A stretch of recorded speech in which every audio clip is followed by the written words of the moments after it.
వరి సాగులో సమగ్ర పోషక యాజమాన్యం.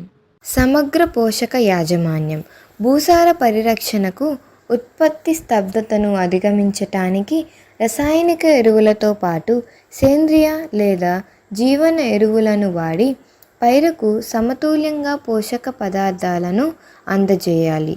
పశువుల ఎరువు, కంపోస్టు, కోళ్ళ ఎరువు వంటి సేంద్రియ ఎరువులను వాటిలో ఉన్న నత్రజని శాతము ఆధారముగా లెక్కగట్టి సిఫారసు చేసిన ఎరువుల మోతాదులో 20-25% వరకు రసాయనిక ఎరువులకు ప్రయత్నమాన్యంగా వేసుకోవచ్చును. వరి మాగాణంలో అపారాలు, జీలుగ, జనుము, పిల్లిపెసర వంటి పచ్చరొట్టె పైరును వాటిలో ఉన్న నత్రజని శాతము ఆధారముగా లెక్కగట్టి సిఫారసు చేసిన ఎరువుల మోతాదులో 20-25% వరకు రసాయనిక ఎరువులకు ప్రయత్నమాన్యంగా వేసుకోవచ్చును. సజీవ ఎరువులైన నీలిపచ్చనాచు, అజొల్లా, అజోస్పైరుల్లం, ఫాస్ఫోబాక్టీరియా మొదలైన జీవన ఎరువులను వాడి నత్రజని, భాస్వర మోతాదులను 10-20% వరకు తగ్గించవచ్చు.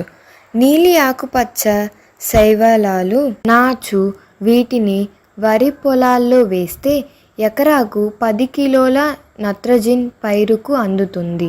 నాచు నేలలో కలిసి సేంద్రియ ఎరువుగా పనిచేస్తుంది.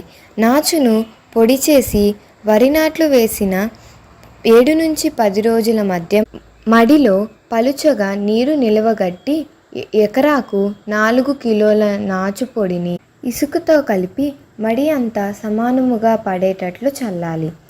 అజటోబాస్టర్ ఎకరాకు సరిపడే విత్తనానికి 200-400 గ్రాముల కల్చరను పట్టించాలి. లేదా 1 కిలో కల్చరను 20 కిలోల పశువుల ఎరువులతో కలిపి ఎకరం నేలపై చల్లాలి.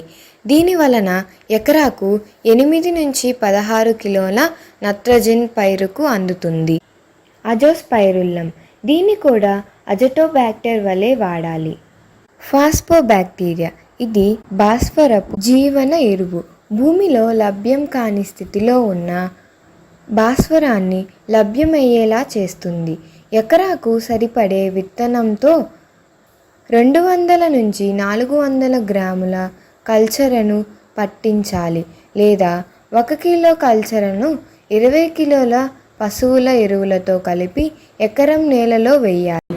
పూర్తి సలహాలు సూచనల కోసం 9398160432 నెంబర్కి సంప్రదించగలరు.